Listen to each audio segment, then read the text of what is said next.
I'm Patrick Watson. I'm an astrologer, and you're watching Big Fat Astro Vlog. And I want to thank you very much for purchasing this video lecture, Sunshine, Rainbows, and Daisies, Saturn and Pluto in Capricorn, 2018 to 2020. Obviously, this is a bit of a sarcastic title. This is definitely not what we will expect for Saturn and Pluto in Capricorn. So, let's get into it. Alrighty. So I thought I'd start us off with a quote, since that seems to be how you do these things. There were two reigns of terror, if we would but remember it and consider it. The one wrought murder in hot passion, the other in heartless cold blood. The one lasted mere months, the other had lasted 1,000 years. The one inflicted death upon 10,000 persons, the other upon 100 millions. But our shudders roll for the horrors of the minor terror, the momentary terror, so to speak. Whereas, what is the horror of swift death by the axe compared with lifelong death from hunger, cold, insult, cruelty, and heartbreak? What is swift death by lightning compared with death by slow fire at the stake?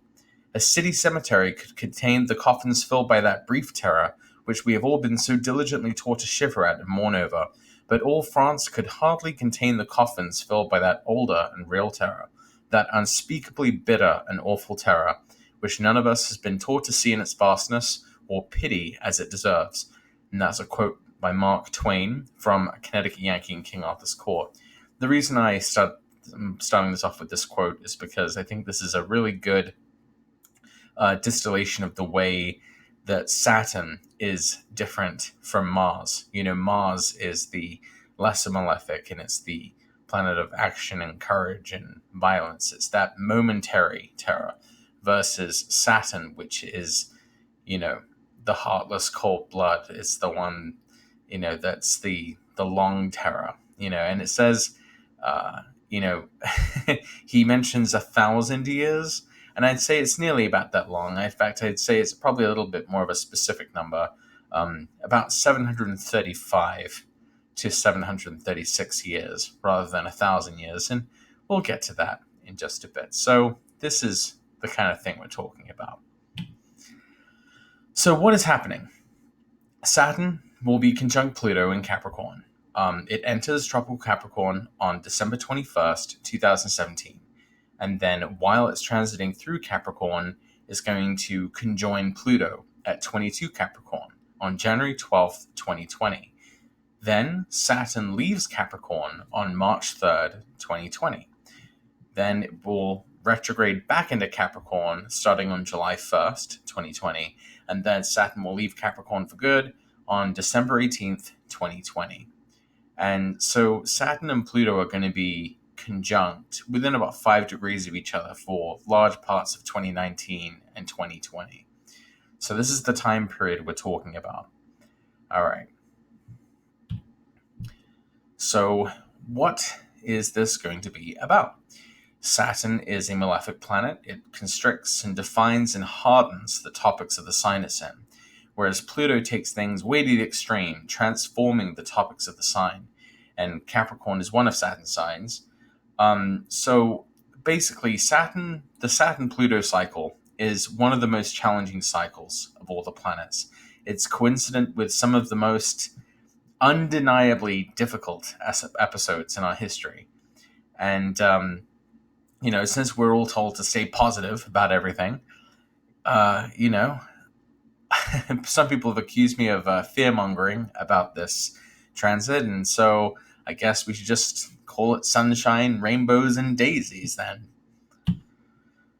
So you obviously already know what Saturn is like if you're watching this, but just in case you don't know, Saturn is the planet of limits, obstacles, responsibilities, discipline, hard work, ambition, hard-fought rewards, maturity, foundations, long commitments, seriousness, depression, doubt, fear, darkness, coldness, corruption, loss, exclusion, rejection, isolation, punishment, sacrifice, regulation, order.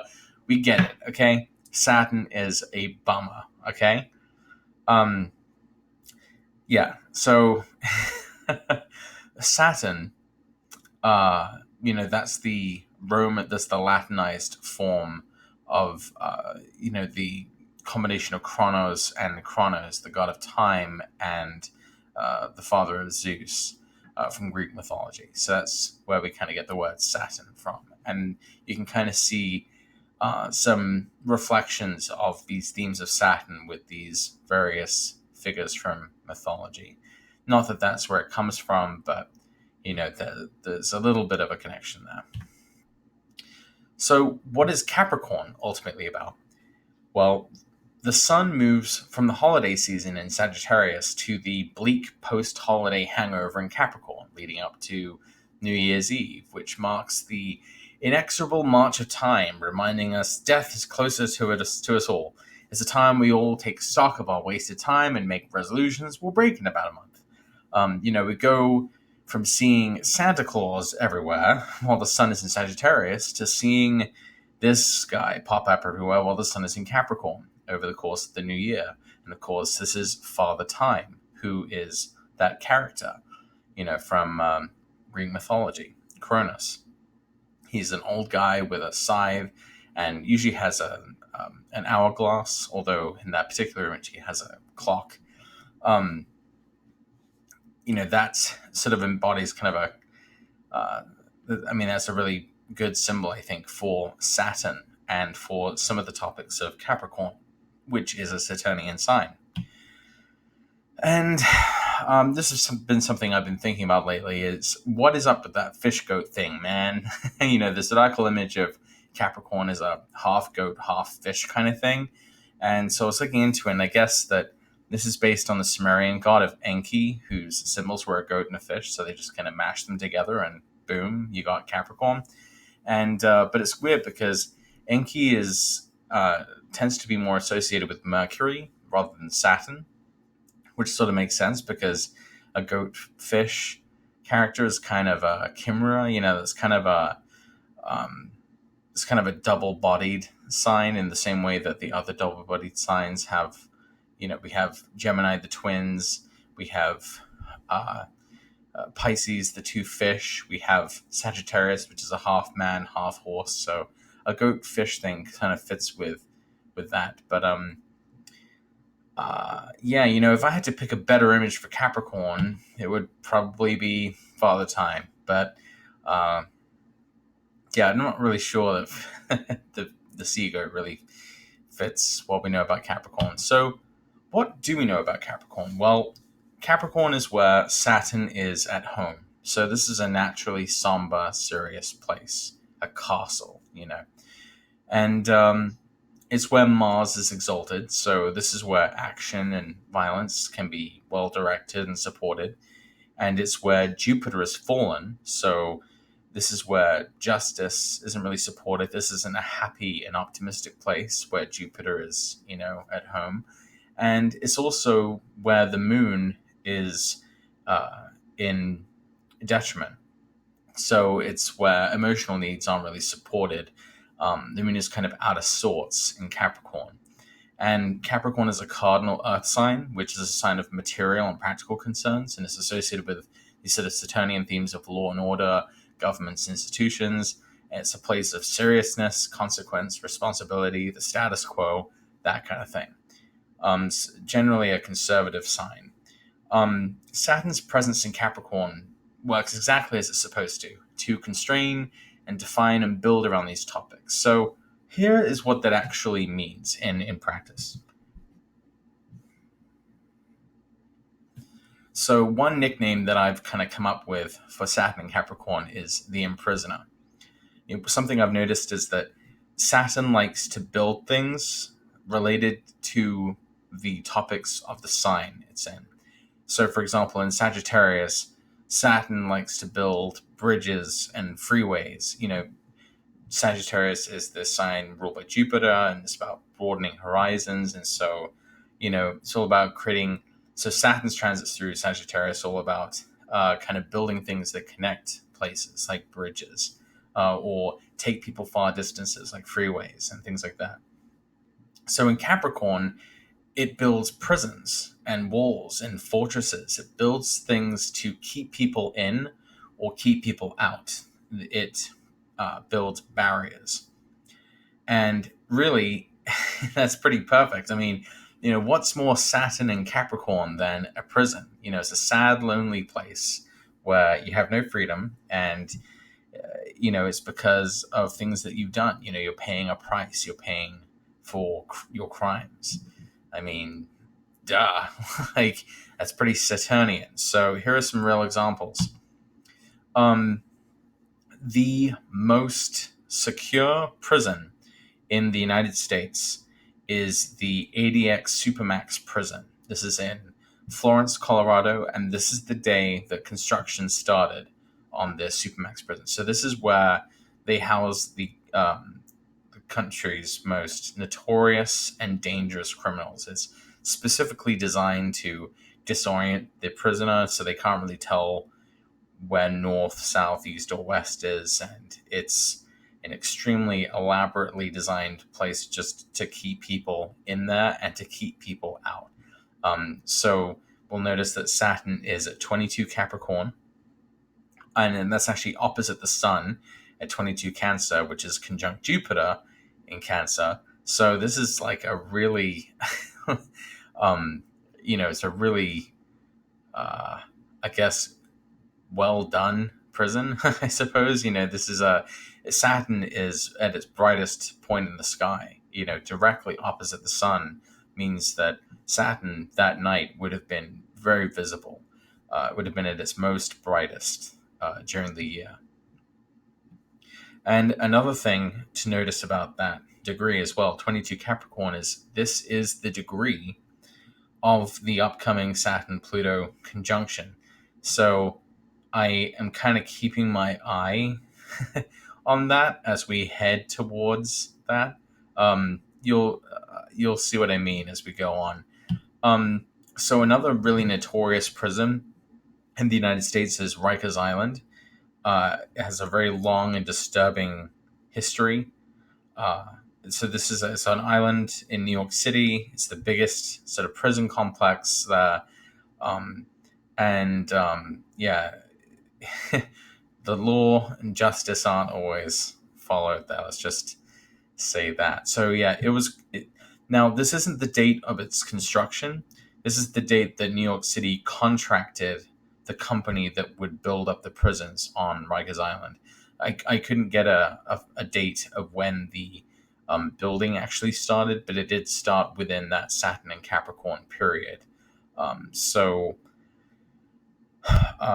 This is the best I got, at least for like finding a specific time that it actually began, and it did happen with Saturn and Capricorn. And notice that it is directly opposite Jupiter in Cancer, so a little similar to the ADX Supermax prison. Notice as well that it's coming up to to an opposition with Pluto. So this Saturn-Pluto thing is already showing up for us. That whole period really was kind of an important one for prisons, as we'll see next. The Federal Bureau of Prisons was formed during that same Saturn and Capricorn period, with Saturn and Capricorn opposite Pluto and Cancer. And so this is the bureau of the government that runs all the prisons, and it started while Saturn was in Capricorn.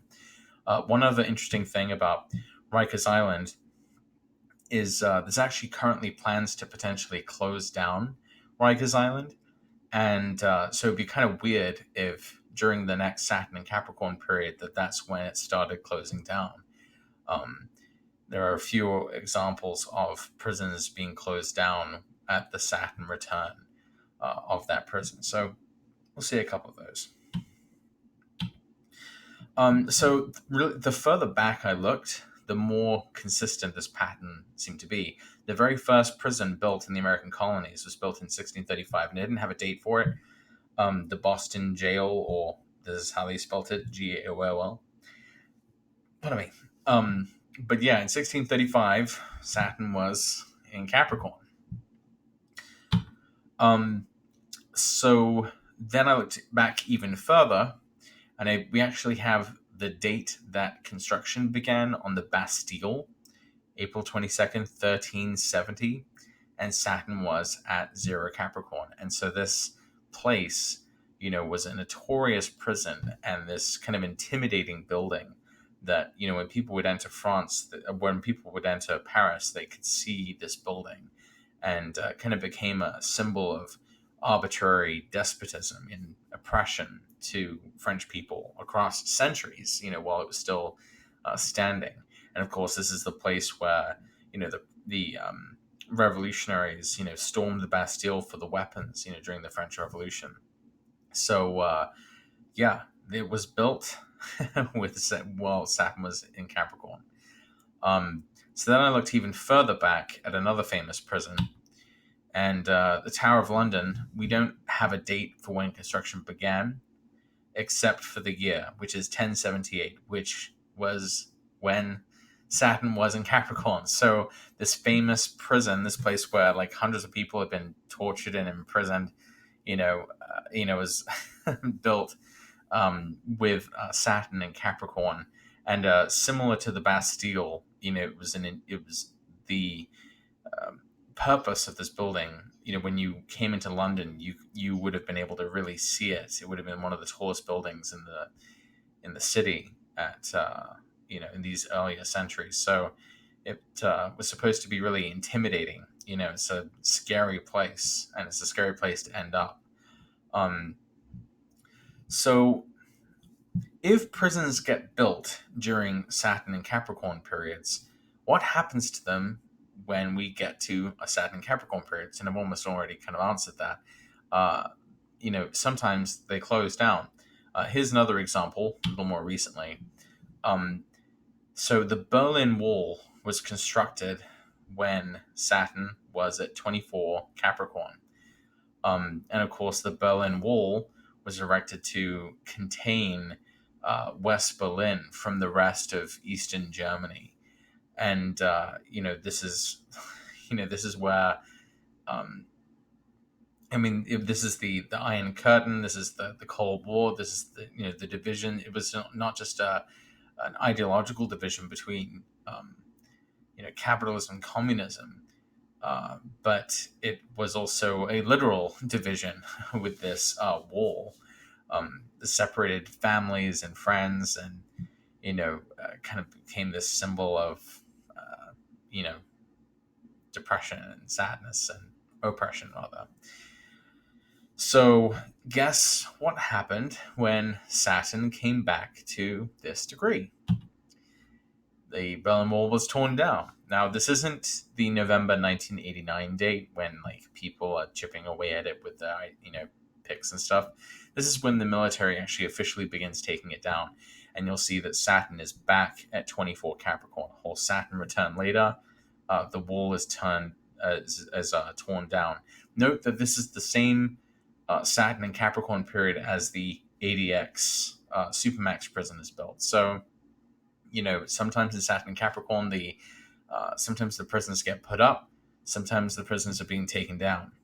So yeah, you can see that the Berlin Wall was constructed when Saturn was at 24 Capricorn, and it was officially taken down on this date when Saturn was back at 24 Capricorn. So awesome Saturn return, taking down a wall, a kind of a prison for Western Berlin. Alrighty. So it's important to note that obviously not all prisons are built during Saturn and Capricorn periods, but it seems some of the most notorious ones are.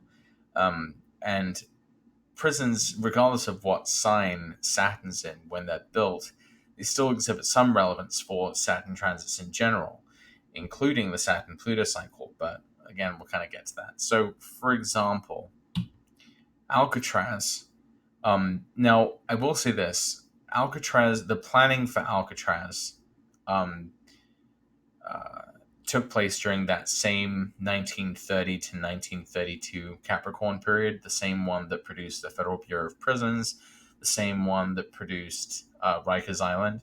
But Alcatraz actually opened when Saturn was at 25 Aquarius, which is also one of Saturn's signs.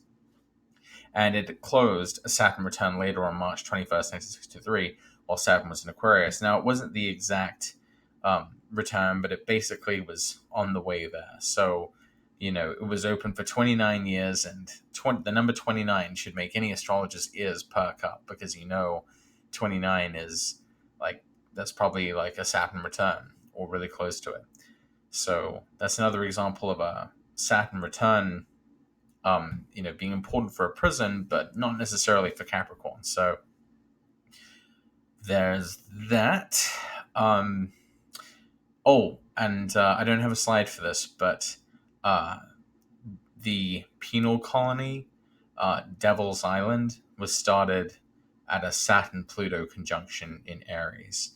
So, that's a pretty appropriate name for a prison, to call it Devil's Island, with a Saturn-Pluto conjunction in Aries. I believe that was the one from 1851, I think. It was one of Napoleon's prison camps. But yeah, so sometimes it doesn't have to be the sign of Capricorn, but Saturn is involved in some way. So yeah, one thing we might already be able to expect is from this next Saturn and Capricorn period is the construction of prisons and barriers and boundaries, or the closing of prisons, barriers and boundaries.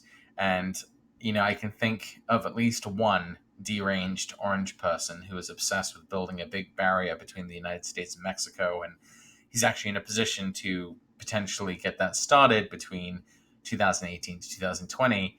And so that would kind of fit the idea, and that would kind of fit the pattern of what we've seen here.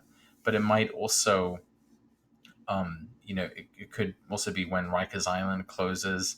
It could also be some sort of development with the ADX Supermax. Might also be the construction of even more secure prisons or something. So I'll have a bit more to say on that. But I think that's one pretty clear thing with the Saturn and Capricorn thing. Prisons, boundaries, things, structures to keep people in, structures to keep people out. So now I'd like to move on to Pluto in Capricorn. We've seen what Saturn does in Capricorn, but Pluto does kind of a different thing. So Pluto makes big things small and small things big. It's the planet of extremes.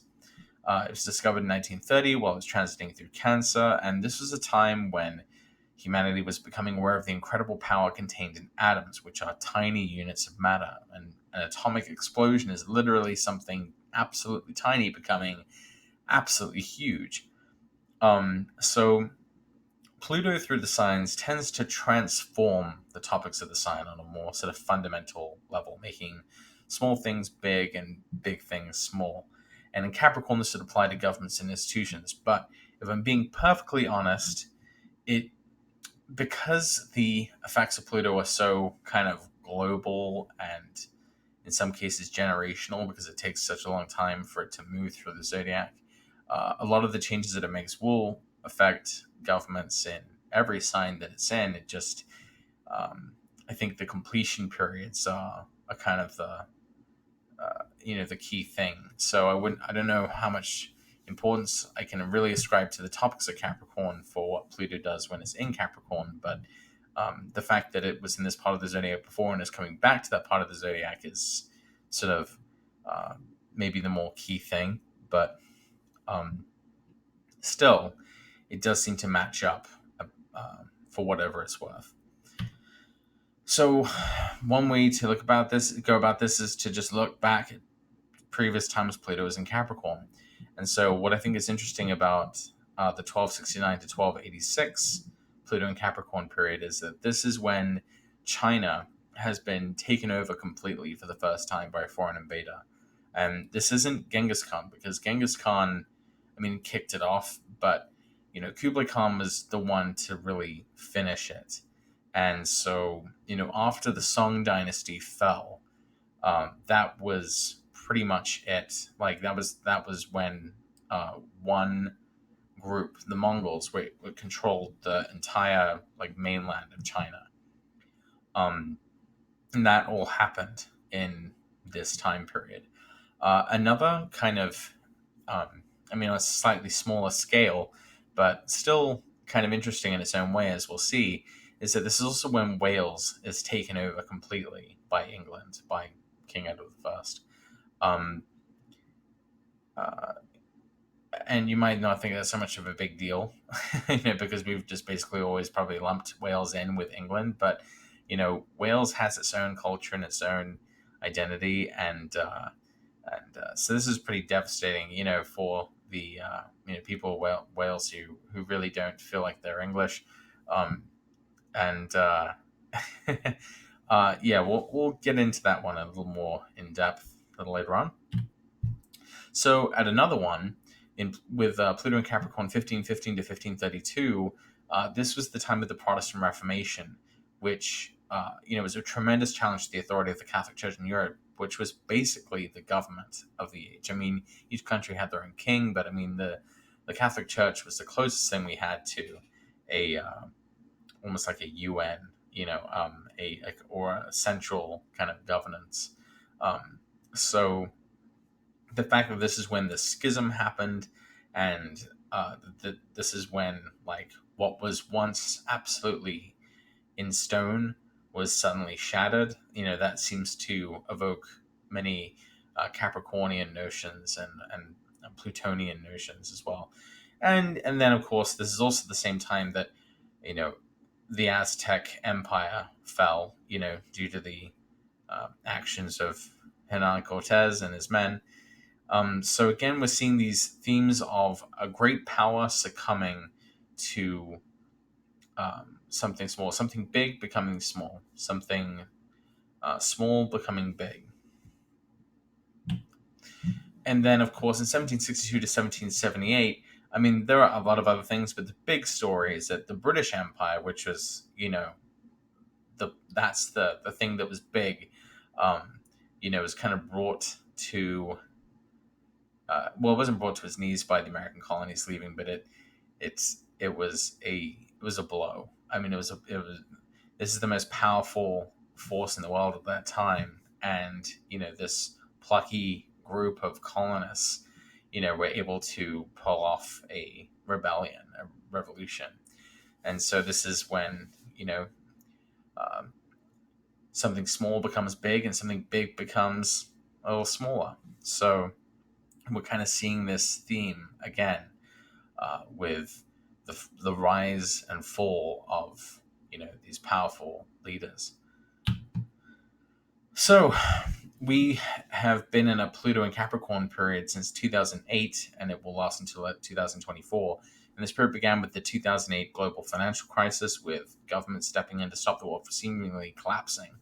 Now, the only country to thrive in the recession was the emerging superpower China. And China actually became the world's largest economy in 2015. And not only China has risen, but really the world is more populated now by multiple superpowers. It's becoming multipolar. So we're seeing China, Russia, India, the EU to some extent. And the USA is still a superpower. But, its position as the largest superpower, or as the sole superpower, is uncertain amid many, many self-inflicted crises and failures on many fronts, despite the best efforts of its citizens. It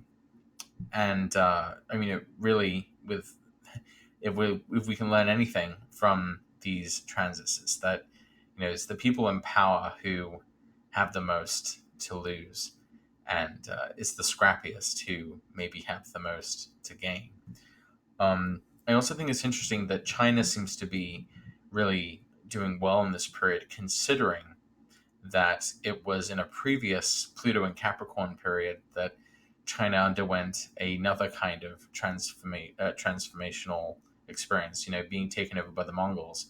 And now it's sort of like in reverse. When Pluto's back in Capricorn, now this same part of the world is now sort of assuming a new position of leadership and power in the world.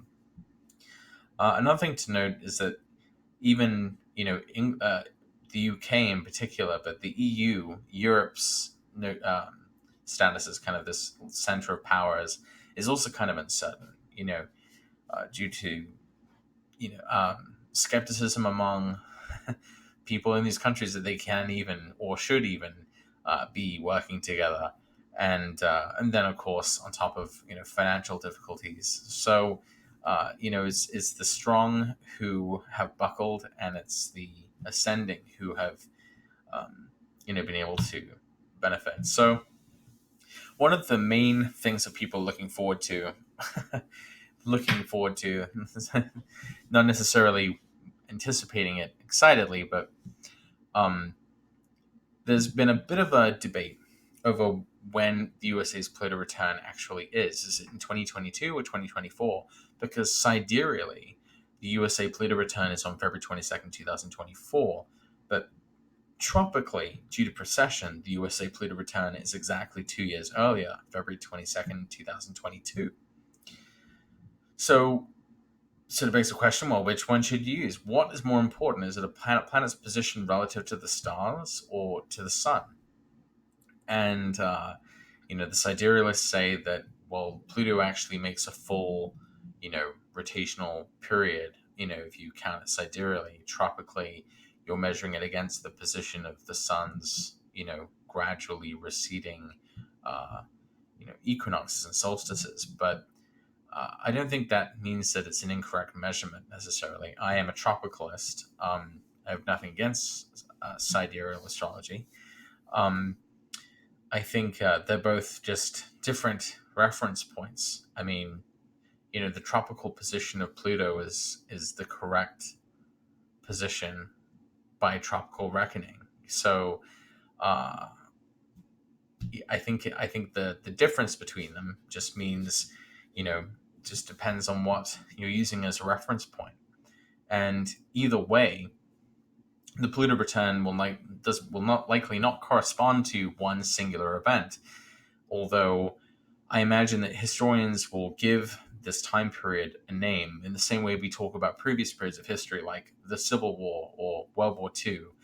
I might unimaginatively recommend the Pluto years because this is the age where we first flew by Pluto, literally, figuratively, and astrologically, because Pluto is currently opposite the degree of the US sun. And this has happened over the course of the election of Trump, and as the country has had to kind of face down its demons in broad daylight with the US sun opposite transiting Pluto. Fun stuff. So, one thing that I think we should be looking out for with the Pluto return is based on last time, it seemed like some of the people who were kind of central to the story of the last Pluto return, the USA's independence from Britain, um, uh, we're going to want to check out people who have planets and points around 27 Capricorn, the degree of USA's Pluto. So, for example, Thomas Jefferson, who wrote the Declaration of Independence, was born with Uranus at 27 Capricorn. So, the people born, in, I guess, mid 90s or so, they're going to have Uranus at 27 Capricorn. So, when Pluto reaches that degree, we obviously don't know where that fell in Thomas Jefferson's chart. I don't think we have a birth time for him, but um, I think it's not meaningless that he'd have Pluto conjoin his Uranus at the time he makes this, really transformational and influential statement on the notion of freedom. That. Uh, yeah, I mean, the whole Declaration of Independence. Benjamin Franklin was born with the sun at 27 Capricorn. So Pluto was conjunct his sun as he was, putting his life on the line, basically, to oppose the British Empire. And then George Washington, who led the Revolution's armies, he was born with midheaven at 29 Capricorn. And that's where Pluto was transiting during the Revolutionary War. This is when he is doing, the most he is taking on this really difficult task that he will like be forever known for transforming the world. And then King George III was born with the descendant at Zero Aquarius, where Pluto was transiting during the Revolutionary War. So his adversaries, he was having a Pluto transit to his descendant at the time that the colonies, his adversaries, were, you know, um, where they had power. So if you if you are looking at the charts of various politicians and stuff, you might want to check out whether they have points or planets that match up with some of these transits which are happening, because they may turn out to be kind of significant individuals in whatever development the US is going to be undergoing next. And one other thing I think we kind of forget about is the Pluto return for the US isn't just for the US, it's also for the UK. Because this is when, I mean, it was just meant something differently to the UK than it did for the American colonies. So, already Pluto's transit through Capricorn has featured Britain's exit from the EU, the so-called Brexit. And the ramifications of that may not even be totally apparent until later. I mean, this is it is such a huge thing that has happened, that, it may take some time for us to fully appreciate the significance of this event. Um, Last time Pluto was in Capricorn, Britain got dumped by America. And this time now, Pluto with Pluto and Capricorn again, the UK has kind of dumped everyone else. And I guess we'll see how it goes for the UK. So now we're going to get to some really interesting stuff. So now we've talked about Saturn on its own, we've talked about Pluto on its own in Capricorn. Now we're going to be talking about the Saturn-Pluto cycle. So cycles of sunshine, rainbows, and butterflies and daisies. Yeah, it's the cycles of hate, misery, and suffering. These are the most difficult things we have to deal with. And so what I've noticed is that this cycle coincides a lot with issues of slavery, discrimination, genocide, intractable conflicts, hate groups, terrorism, disease, famine, persecution. If you should really read Cosmos and Psyche. Richard Tarnas has these chapters on Saturn and Pluto, which are just fantastic. I couldn't really write it better than he did. But he describes these times as times of crisis and contraction. And, it's where everyone kind of resorts to more conservative, self-preserving impulses, and people are more fearful. And, it's a time when, people are empowered in this sort of conservative way. And Pluto is power, and Saturn is sort of a conservative principle. So, and there'll be more prisons. So here is what it kind of looks like. Here's what I've noticed with the Saturn-Pluto cycle. So every 735 to 736 years, Saturn and Pluto make 22 conjunctions before recurring close to the same degree, several degrees precessed.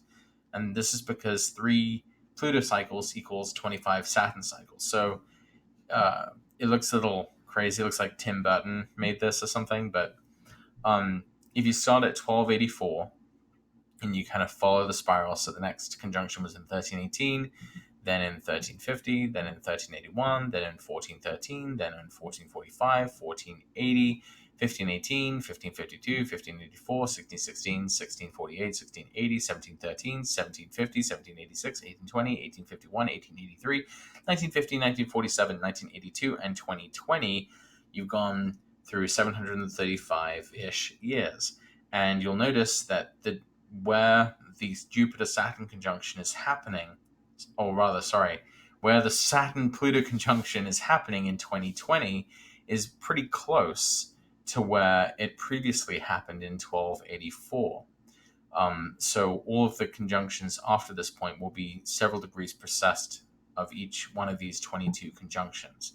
So if you were to map out even more of them, you kind of see it's like it like shifts backward through the zodiac. These 22 conjunctions that are always recurring, slightly close to the one 735 years ahead and behind it. And that's why I said that the Mark Twain quote, is a little wrong, because Saturn's miseries don't just last for thousands of years. It's really more like 735. Um, but so Saturn Pluto conjunctions occur every 31 to 38 years, and this is because of Pluto's extremely eccentric orbit. And one of the weird things about this is that you'll notice, you can even see this, that Pluto really drags its feet through Aries, Taurus, and Gemini. Whereas you'll notice there are far fewer conjunctions in Libra, Scorpio, and Sagittarius. So it has an interesting effect, which is that there are many planetary conjunctions to Pluto when it's in Taurus. It nearly has four conjunctions just to Saturn in Taurus, whereas there are no conjunctions between Saturn and Pluto in Scorpio. So conjunctions to Pluto and Scorpio are comparatively rare. I don't know. I kind of like this because I was born with Mercury retrograde conjunct Pluto, so that really is a pretty rare chance. That makes me feel a bit better about that. And when you have a child like mine, you got to take what you can get. Okay, so a little bit of a side note here. With the Pluto and Scorpio thing. So Pluto spends the least amount of time in Scorpio. So outer planetary transits to Pluto in Scorpio are fairly rare. So the last time that Saturn conjoined Pluto in Scorpio was 1247. And so I was kind of interested to see, well, gosh, what could possibly have happened, that was, Saturn and Pluto-y in Scorpio. And turns out that 1247 was the year that the Priory of St. Mary of Bethlehem was founded in London, which is the first and oldest hospital to specialize in mental illness. And it has this notorious history as like a literal medieval madhouse of horrors. And it's actually where we get the word Bedlam from. And this is the original inspiration of the like haunted insane asylum horror trope that continues to this day. So I thought that was pretty awesome, because that is so Saturn and Scorpio. That is so Saturn and Scorpio, and that's so Saturn conjunct Pluto and Scorpio. Because Saturn builds things, right? So if you need to listen to this talk by Austin Kopok. If you go to his website, to his lectures, he has one about Saturn and Scorpio, and he talks about how Saturn and Scorpio kind of it's like a haunted house. When Saturn goes through Scorpio, it's like going through a haunted house, and so I think it's interesting that this like famous scary place comes from this transit, this like once in a several 100-year transit, where we get this like really really crazy spooky house. This it's a mad house, as well as a haunted one. So if that's what Saturn builds when it's conjunct Pluto, when it's in Scorpio, I mean, one kind of wonders what Saturn will build in Capricorn when it's conjunct Pluto. Ugh, yikes. So on a less fun side note, that was the fun side note. This is the less fun side note. So Saturn-Pluto cycles seem to be coincident with activities of terrorist groups and hate groups. And so just very simply, the first time we ever saw the KKK was in 1866. This is right after Civil War has ended and Reconstruction is happening, and Southern white people like can't handle it, and they dress up in white hoods and terrorize people and lynch like hundreds, maybe even probably thousands of Black Americans, newly free Black Americans, and this is a terrorist group. This is Saturn and Scorpio opposite Pluto and Taurus. And then went away, kind of, for a while. Then there was kind of a second wave in 1915, and that was with Saturn conjunct Pluto in Cancer. And this is, after this Birth of a Nation movie was released, this white nationalist propaganda movie. And this kind of like kicked off this second wave of the KKK. This is when you first see like the burning crosses and all that bullshit. Then the third wave of the KKK really, I mean, it never really went away after the Second World War, but they really kind of came to prominence during the middle of the Civil Rights era. So this is like after the Civil Rights Act was passed. There was a huge backlash to civil rights movements, and that was during not just. I mean, everyone thinks of the '60s and thinks, "Oh yeah, Uranus and Pluto, like that's awesome. That's the civil rights side." There was also Saturn and Pisces opposite Uranus and Pluto and Virgo. So, there was a huge conservative backlash to the steps forward that were being taken at that time as well. So that's when you see this like resurgence of the KKK during the mid '60s with Saturn opposite Pluto. And so I know people are kind of wondering, well, what the hell's going on now? Because we're kind of seeing more white nationalist groups out there now. And I think it's interesting because the term alt-right, was coined by white supremacist Richard Spencer in 2010, which just happened to be the year that Saturn and Libra was square Pluto and Capricorn. And, here they are, all these alt-righters showing up alongside the KKK and neo-Nazis in Charlottesville. So, I think that the alt-right is, kind of in sync with, this same cycle that seems to coincide with, other white supremacist groups. I didn't want to do a whole history of, like, hate groups. I don't even care, like, to look it up. But I did, I can at least trace the kind of outline of it. So, unfortunately, this probably means that, we haven't seen the last of these people, and that the upcoming Saturn-Pluto conjunction will likely have something to do with these people as well. So there's two approaches to interpreting Saturn-Pluto cycles. Number one, we can just look at zodiacal recurrences. So looking back at the previous instances, Saturn was conjunct Pluto in Capricorn. And then another way to do it, to kind of get more precise information, is to follow the development of a particular topic from conjunction to conjunction of Saturn and Pluto.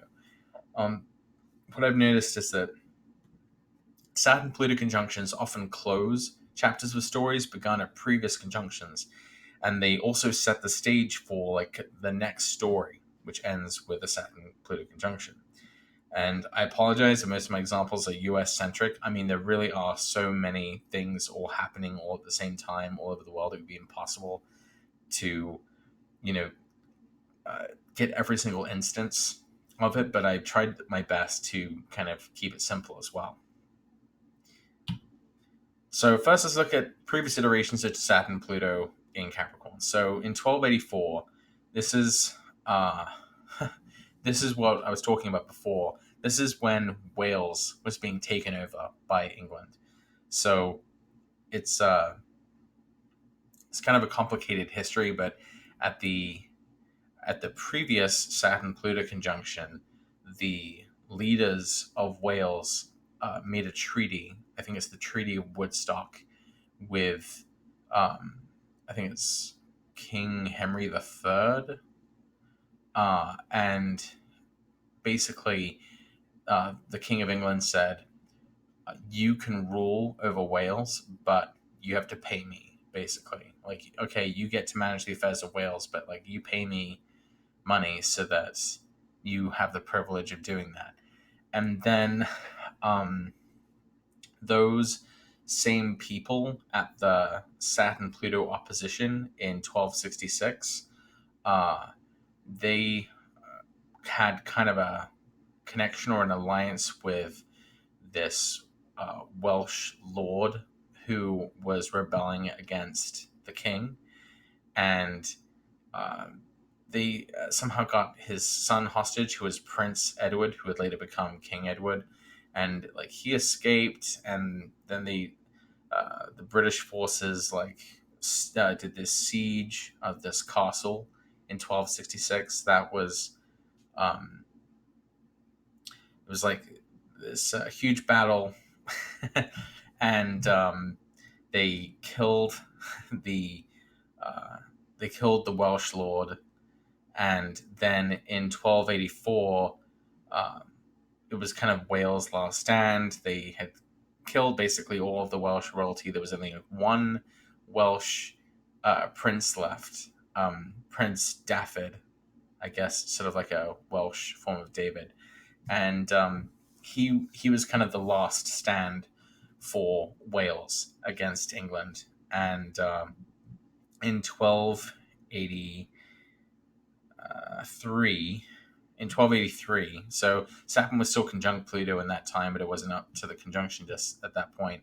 He um, he finally came under custody of the king, and the king really wanted to make an example of him. He was the last Prince of Wales, and he, in order, I guess, to send a message to everyone on the British Isles as well as across the Channel in Europe that he wasn't going to be fucked with. So he basically invented the what he called the royal thesis of treason, and it basically reframed rebellions against the crown as judicial matters, crimes with punishments instead of causes with any merit. So kind of taking a very Capricornian, view of this, and he wanted to make an example of him. So he put him through this, the first sort of public execution that happened. Not the first public execution, but the first time that someone was hanged, drawn, and quartered. Certainly the first most prominent example of this method of execution, which is extremely gruesome. And I'm not just attaching importance to this arbitrarily, because a historian who wrote in that year, in 1283, they wrote Morti retroactis temporibus inaudite, meaning a death unheard of previously. It was that awful. And then just to completely rub it in, the king, after the last Prince of Wales died, he made sure that his son was born in the same castle that the Prince Stafford was born in, and he put up, he put a lot of money into like kind of making it theirs, making it like an English castle rather than a Welsh one, and he gave his son the title Prince of Wales, and so he was the first English Prince of Wales. And that was in 1284 when Saturn was much more closely conjunct Pluto and Capricorn. So what's interesting about this, as far as 735 years later, the only reason why we really care about this is we currently have a Prince Charles who is a Prince of Wales.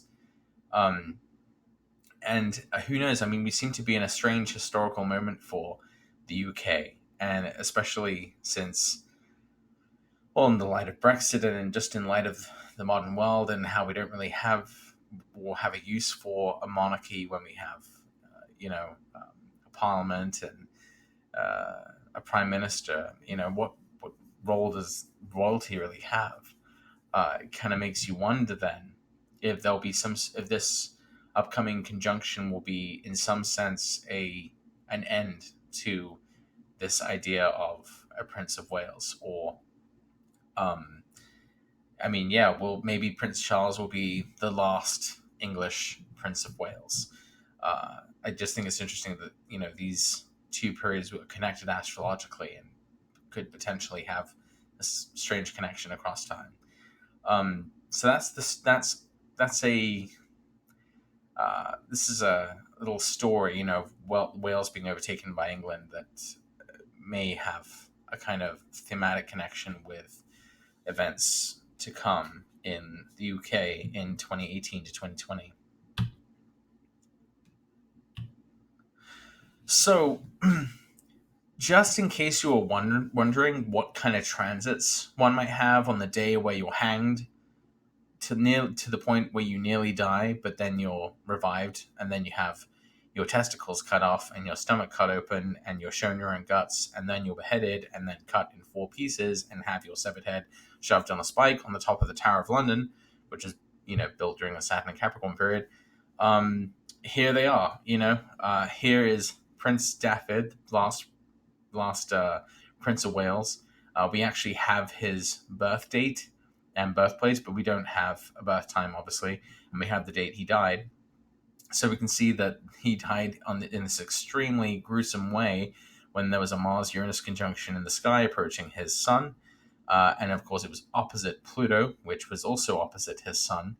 And, that just looks so nasty. Wow, that is just really awful looking. And then, of course, there's the Saturn, opposite Saturn transit. And, yeah, just looks terrible. Just awful. Yeah, nuts cut off.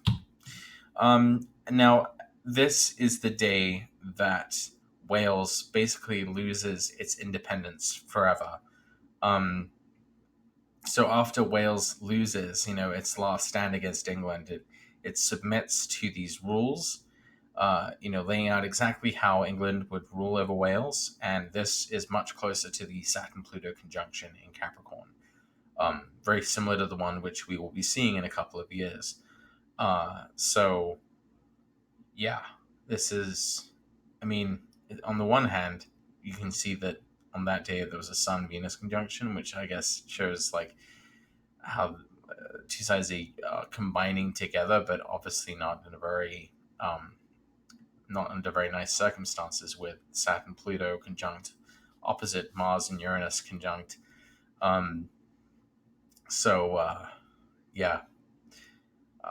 That's Saturn, Pluto, and Capricorn. Last time it happened. Another fun Saturn Pluto conjunction in Capricorn was in January 1518. This is the year the African slave trade began. Yay!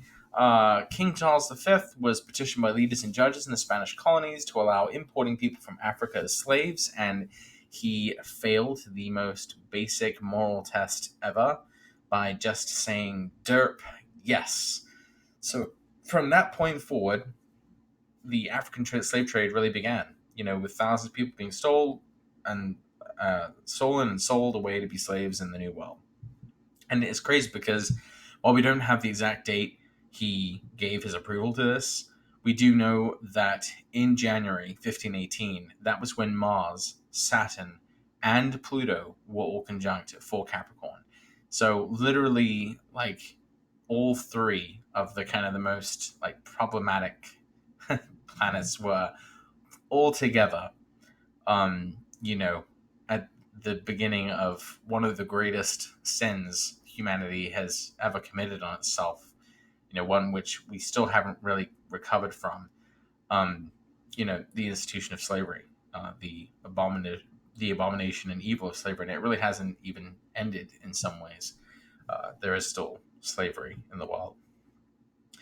And pernicious after effects of slavery. So yeah, Saturn Pluto, it's such a great thing. We just have to be so positive about it. We have to be positive about everything. All right. So now we're going to look at some diachronic narratives of Saturn Pluto cycles. So there's there's a narrative of each cycle from conjunction to conjunction.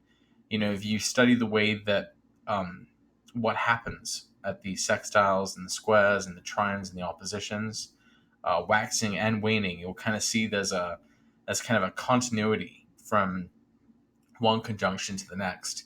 And some of these, obviously, I'm choosing one topic to kind of focus on for each one, but oftentimes there are multiple topics happening all at the same time in different places in different parts of the world, linked by time, but linked by theme as well. So this one I'm calling the Civil War cycle. This was the 1851 to 1883 cycle. So this one began at 29 Aries. Saturn and Pluto were conjunct in 1851. And this is the time of the Thomas Sims trial. And this is when that famous quote was written: "The whole land is full of blood." This guy wrote in order to kind of describe the political climate of his age. There was such an outrage about what happened because this awful law, the Fugitive Slave Act, which said that um, if a slave escaped from the South, that the North had to return them. It was passed like the year before as part of the Compromise of 1850. And so this guy, Thomas Sims, made it to Boston, and then they threw him back, and it was a huge trial, and all these. It was really a rallying call for the abolitionists. This is really what spurred everyone to get going, as well as Harriet Beecher Stowe's Uncle Tom.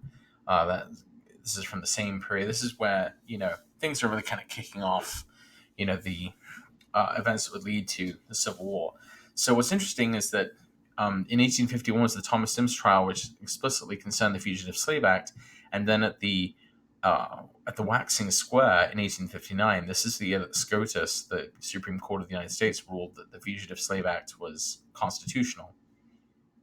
So, bad news bears.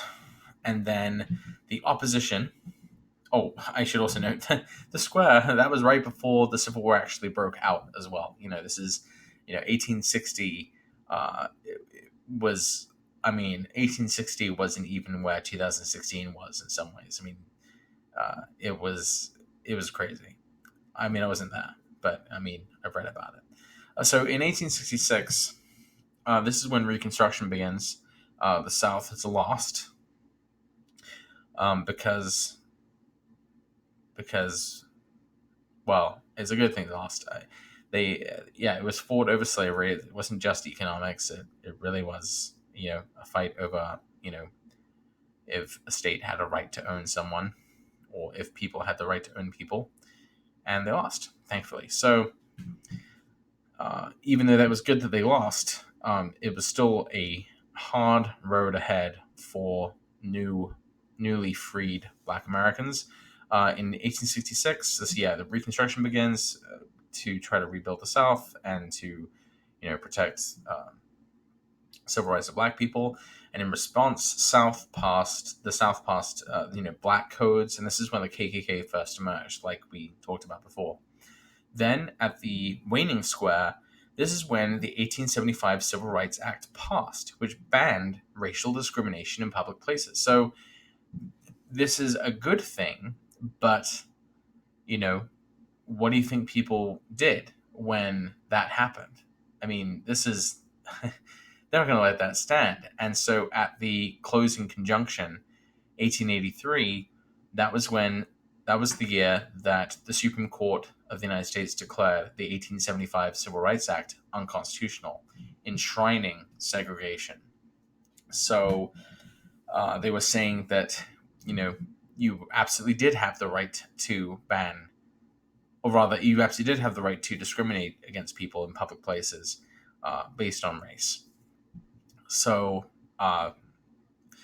again, Saturn and Pluto really is a white supremacist, I guess. So then the next cycle I nicknamed the Jim Crow cycle. It's kind of a misnomer because the Jim Crow cycle didn't really end until the Civil Rights Act, the 65, was passed. But given that the Supreme Court of the United States declared 1875 Civil Rights Act unconstitutional, this is, I think, kind of the beginning of sort of the legal basis of segregation. And there's a quote I like from this period.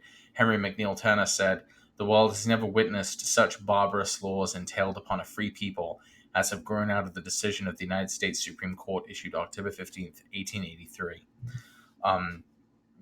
Also, because everything is just awful, the year before that, when Saturn was still pretty much conjunct Pluto, the Supreme Court overruled the Klan Act, which was the way the federal government was fighting back against the Ku Klux Klan terrorist groups. So basically, the Supreme Court of the United States is also giving a carte blanche, basically, to domestic terrorists white people, lynching black people. Um, what's interesting about this Pluto cycle is this particular Saturn-Pluto cycle is that Pluto is moving through Gemini, and you can kind of see some of the Gemini uh, topics kind of coming through. So because one major theme of this particular cycle as well is disenfranchising the vote, and that's a very mercurial thing, which, Mercury rules Gemini. So at the opening square in 1890, that's when the first literacy tests for Black Americans came about, because, by that time, about 50% of African Americans could read. And so having a test like this, basically ensured that, the 50% of African Americans who couldn't read wouldn't be able to vote. And then, maybe only some percentage of the Black Americans who could read would actually get to vote. And again, literacy, reading, these are very mercurial Gemini topics, and Pluto is in Gemini. Then at the opposition in 1898, this is when the first grandfather clause was adopted by states, which was designed to prevent Black Americans from voting. And the grandfather clause, basically, it was really dumb. I mean, it just said, you can only vote if your grandfather was able to vote. But if your grandfather couldn't vote because he was a slave, then, you can't vote. It was dumb, but a bunch of states adopted it in the South. And then at the closing square in 1907, it's kind of interesting, little kind of accident of history, is it was the centennial of Robert E. Lee, because he was born in 1807. So in 1907, in the South, they wanted to erect these monuments to Robert E. Lee, and of course there was a huge debate over monuments. I mean, there was so much stuff happening in this period. Over this, from 1883 to 1914, I mean, so many states were passing all kinds of crazy laws, banning, Black people from marrying white people, banning. This is also the time of the I think it's Plessy versus Ferguson. So there's a lot of really bad court decisions are happening. A lot of really awful, Jim Crow laws, segregation laws were being passed in this whole period. But in 1907, it was this particular focus on this question of how to remember Robert E. Lee, which is something no one ever really got over, I guess, because I'm still having these debates in 2017. So then at the closing conjunction, Supreme Court of the United States actually ruled against grandfather clauses, because even as white supremacist the court was, even they thought grandfather clauses were just dumb. It was just really stupid. And the end of this period was also really cool because there was this white nationalist propaganda movie called Birth of a Nation, and that was released the year after, and that spurred the second wave of KKK. So this is kind of getting us now into our next cycle. We're going to move past these issues because some of the things that happen in the next Saturn-Pluto cycle are just too big to ignore. I call this the World War cycle. It began in 1914 and last till 1947. So obviously 1914 is the year World War I started, and there's this big resurgence of the KKK. We could also call this the fascism cycle, because this is when the world is kind of dealing with all this shit now. So with the square in 1922, that was the March on Rome. That was Mussolini and the black shirts bring fascism to Italy. And then we have the opposition in 1931. So this is when Hitler and brown shirts bring fascism to Germany, with the Nazi Party coming to power. And this is when we see the first violence against Jews by Nazis. And then the closing square in 1939, almost really close to the square, that September, Hitler invades Poland, and this starts World War II, and the Holocaust, the 6 million Jews murdered. It's, a really bad time. And then what's interesting is that when we get to the closing square, the closing conjunction in 1947, it's kind of concluding this time period by having the Nuremberg trials. This is 1947 was when some of the last Nazi leaders are sentenced to life in prison or hanged after the Nuremberg trials conclude. And this is also when the world forms the UN, in response to the horror of, World War II and World War One. They kind of finally decide to, they wanted to do the League of Nations before, but now everyone's on board. Now that the United States is on board to be part of the UN. And so there's something interesting that comes out of that we will get into next. So from 1947 to 1982, there's a few different things that happen in this period, but one kind of narrative I found for this period is the Israel-Palestine conflict, which began when the State of Israel was created through the UN. They declared them independence from Britain, and that kind of, kicked off the whole Israeli-Palestinian conflict thing. So that kind of gives us the intractable conflict signification of the Saturn-Pluto cycle. This is like a problem that just apparently can't be solved. Like it's just just ongoing like division that's been created. And then the square in 1953, this is the Kibbutz massacre. This is where I guess Israel was, it was kind of an ethically challenged massacre that the State Department and the UN kind of spoke out against it, and it was kind of not a good look for Israel. And then at the opposition, 1966, this is a time when hostilities were increasing between Israel and Palestine, leading to the Six-Day War in 1967, and that's when the borders were all kind of redrawn on the map. And the closing square was 1973. That's the Yom Kippur War. And then the closing conjunction is the 1982 Lebanon War. So I think the fact that Israel was founded at the Saturn-Pluto conjunction speaks to the fact that, Israel feels that it has to, has the right to defend itself forcefully because it has a lot of enemies, people who wish the state of Israel didn't exist. And so for them, they have a kind of a Saturn-Pluto attitude, or almost like Spartan kind of attitude to, defend themselves at any cost. That's the real sort of Saturn-Pluto complex. And so and they're also acting out of, the fact that the Jewish people have historically been oppressed, and the state of Israel had been founded right out of the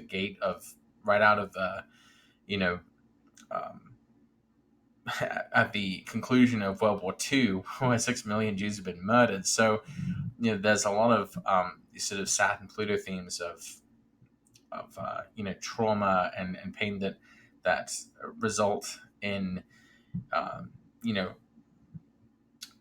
really hostile actions in order to preserve itself. And in some ways you can see how it's justified and understandable, and then in other ways it's hard to justify. So it's a really tricky thing.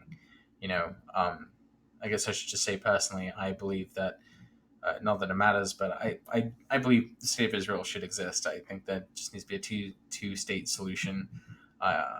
I think they could probably stand to treat Palestine a little better, but I do think Israel should exist. So I think there's a way for everyone to get along together if they really want to. So the 1982 Lebanon War is really tricky because it leads to the next cycle. Except I'll have to get to that after this. So a concurrent cycle is happening at the exact same time. I call it the Cold War cycle. So this in 1947 was when Truman laid out his Truman Doctrine to contain, the geopolitical expansion of the Soviet Union, and this really kind of kicked off the beginning of the Cold War. And there really isn't any. I mean, even the name of it, the Cold War and the Iron Curtain, those are very Saturn-Pluto type terms, right? At the opening square, we have the Korean War armistice. That's when the Korean War ends. It's the end of the first proxy war, essentially, between the United States and the Soviet Union. And this is also when the first hydrogen bomb is invented, because yay! And then, I should also note that, North Korea broke off from South Korea at this time as well in 1947, 1948. That's like, so North Korea has this same kind of Saturn Pluto complex, but in a completely different way, but so keep that in mind.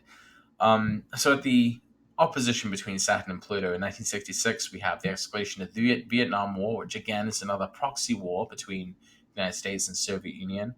And this is when we have the Korean DMZ conflict as well. And in the square, the next square, the Yom Kippur War, kind of brings the US and Soviet Union on a collision course, and North Korea breaks off peace talks with South Korea.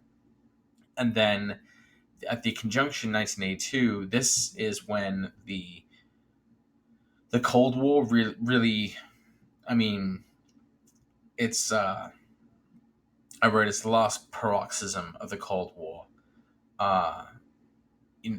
We've never been closer to global annihilation than in 1982 to 1983. I mean, because the United States and Russia have been building up their arsenals, nuclear weapons. I should have got water. And there was the Able Archer 83 event that was it was like a weapons test, or not a weapons test, but like a practice, a drill, and the Russians thought that it was real, and we were very, very close to literally like hundreds of millions of people dying all at once.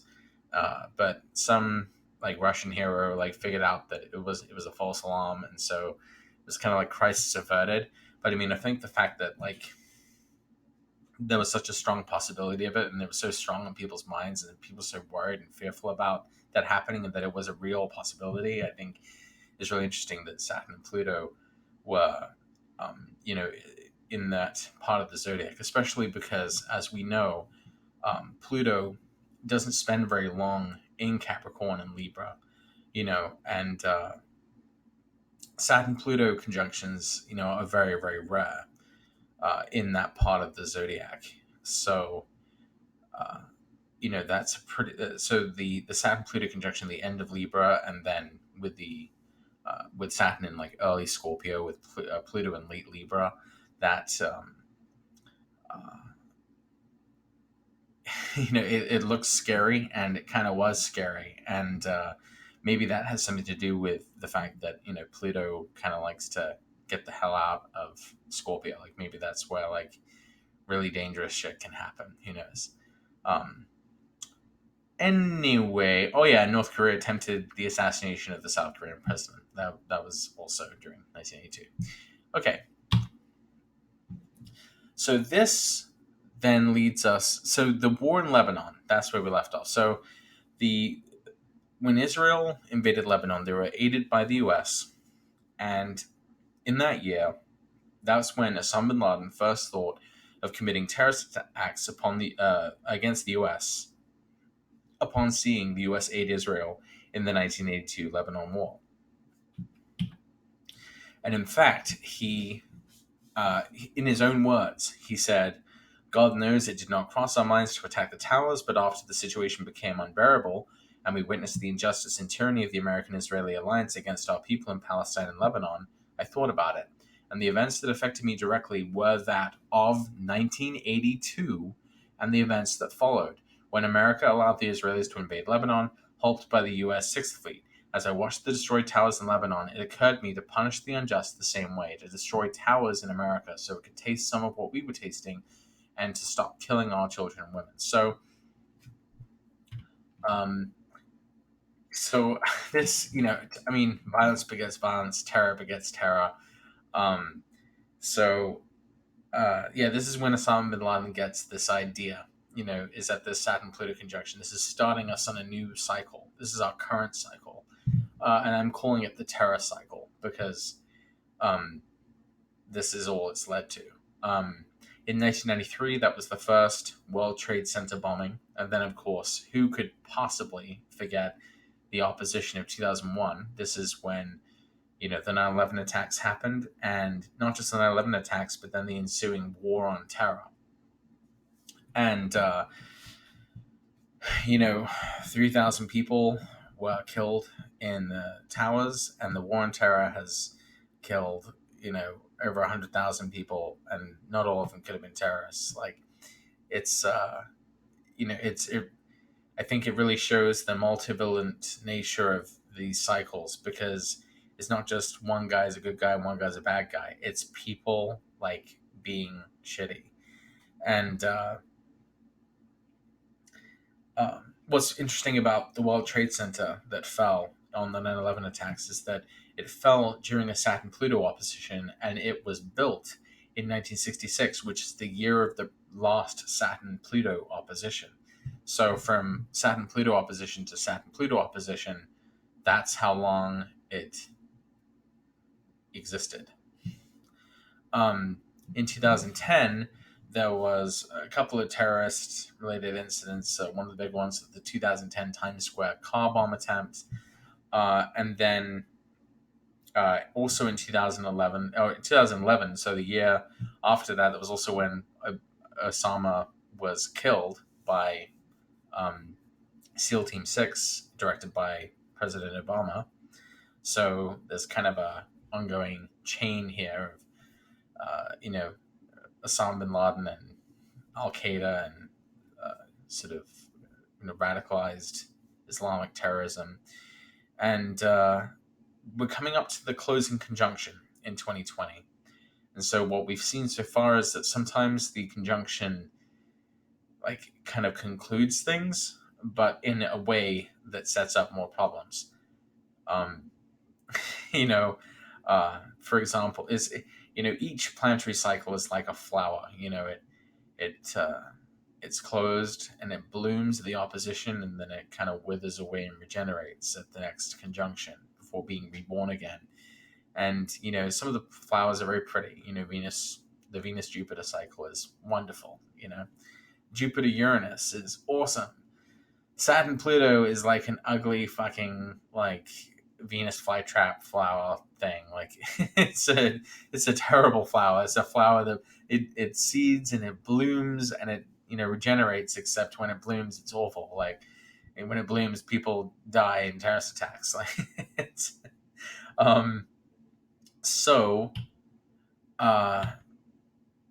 some things I'm expecting then with the Saturn-Pluto conjunction in 2020, given what the theme is of this cycle, is that I think we can expect some sort of closure on this issue of Islamic terrorism, and perhaps that means a definitive end for ISIL.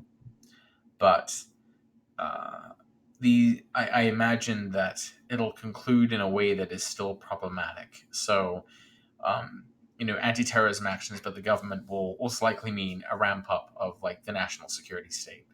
And actions by the government in the name of anti-terrorism will likely be too broadly applied and unfair.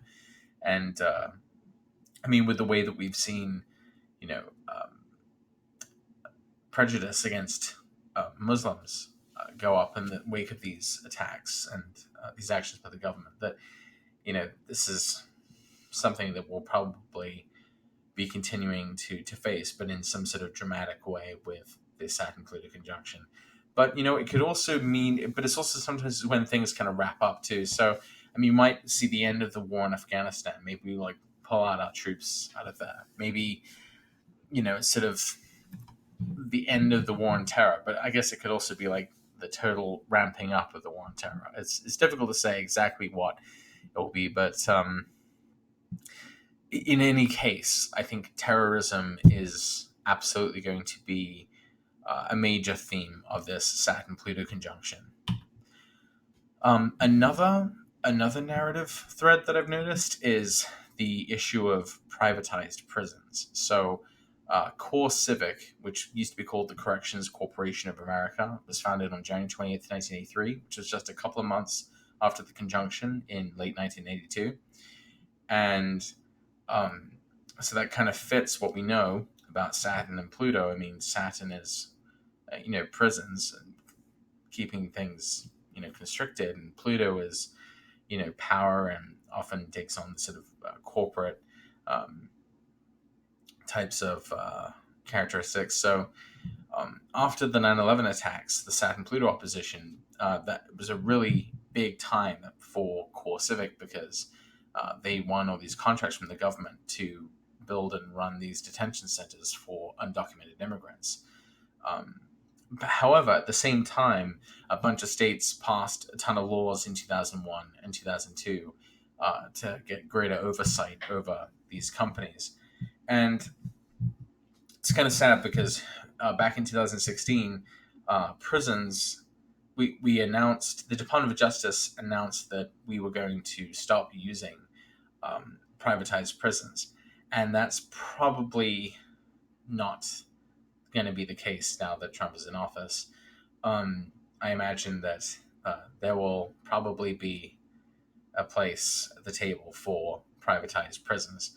And so it makes me think, with Saturn Pluto conjunct in 2020, it makes me think that we'll probably see like something big happen with this issue of incarceration and privatized prisons. Like maybe the company will go like international, but I guess it could also be outlawed.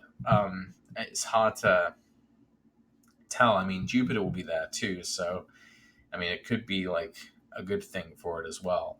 Of course, the worst reason is it's really bad if they're doing really well, because then that means there's more prisons, and that means they're going to be incentivized to put more people in them.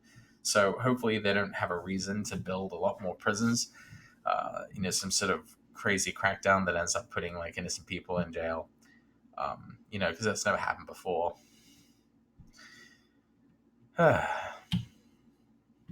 So what's interesting to think about with the 2020 conjunction is that while it's going to be the winding down of the topics of terrorism and potentially privatized prisons, it's also going to be starting a news cycle that lasts 34 years.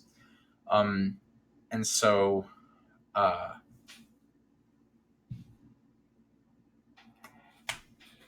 me. I'm kind of what I kind of want to say about this period is I guess I would call it the heartless cycle, because for most of it, Pluto is going to be in the Saturn ruled signs, which includes the whole sign of Aquarius. And that culminating Saturn-Pluto opposition of the cycle is in 2035 to 2036 between Saturn and Leo and Pluto and Aquarius. Aquarius is opposite of Leo. Leo rules the heart. Aquarius is kind of known to be a more like rational and detached sign, so it makes me think heartless. It evokes themes of cold logic versus hardened passions, the individual shielding themselves against an impersonal, invasive rationality run amok.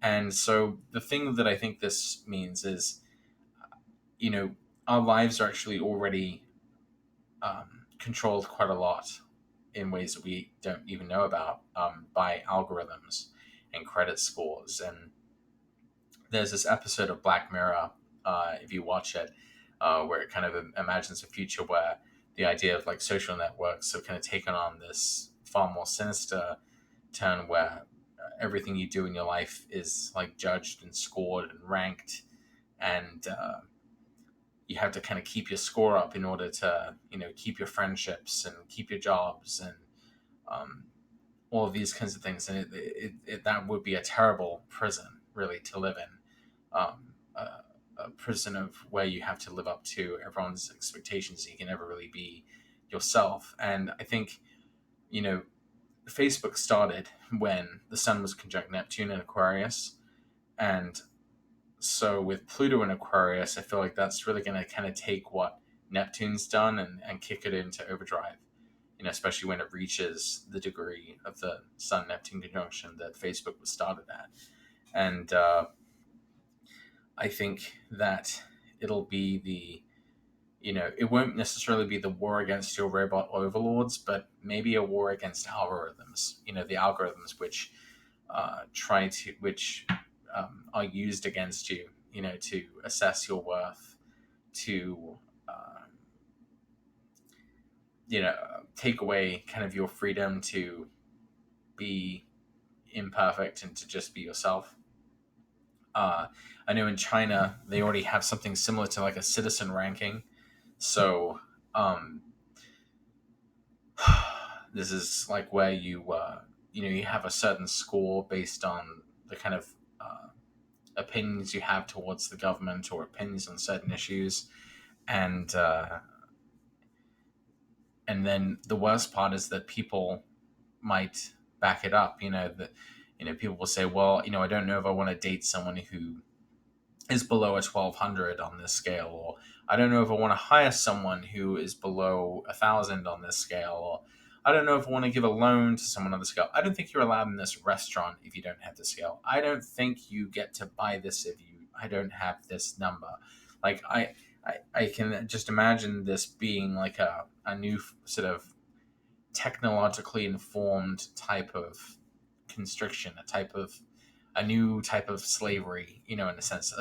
Something awful like that is kind of what I'm thinking about. So that's why I call it the heartless cycle, because it's like an algorithm doesn't have a heart. An algorithm will judge you mercilessly by its cold logic, of you know that's its nature, and I think that is what we will have to struggle with.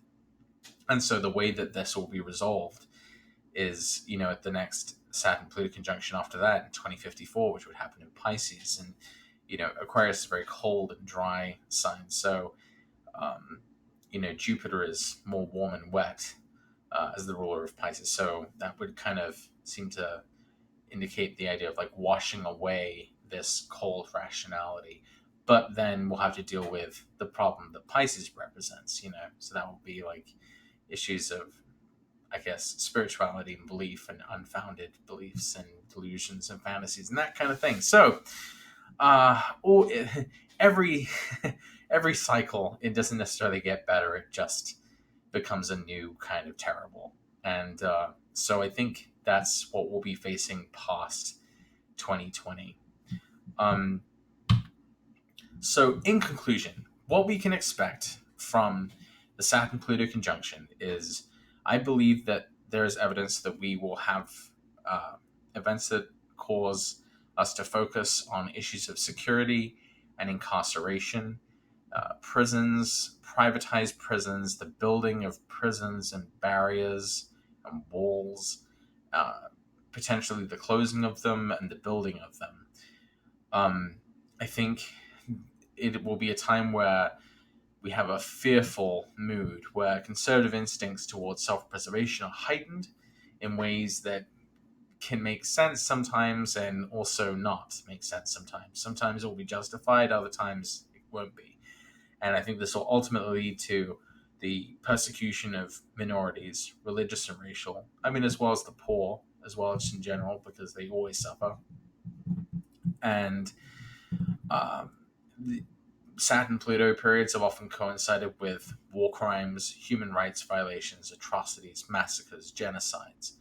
I also believe that it will lead to kind of another empowered national security state, especially in response to terrorist threats. I think there'll be kind of a conclusion to the issue of Islamic terrorism one way or another, probably in a way that causes more problems. Most powerful countries will have the most to lose, and the scrappiest countries will have the most to gain. And so I think that will probably be true for the United States and the UK. There will probably be significant developments for the USA, North Korea, Israel, Russia, and the UN due to their past relationships with this Saturn-Pluto cycle. I also think it will lead to empowered hate groups, and apparently people in dark-colored shirts will be an issue, because they have been in previous Saturn-Pluto hard aspects. And I also think it will be establishing a kind of new cycle with citizen rankings and unjust algorithms kind of controlling things. And, that will be like the new prison. And, of course, it'll also be sunshine, rainbows, and daisies. Because, after all, you just need a little sunshine, a little rain, and some dead bodies to push up daisies. Thank you very much for listening to me, and thank you so much for buying this audio lecture. Have yourself a good one. Happy Saturn-Pluto conjunction in 2020.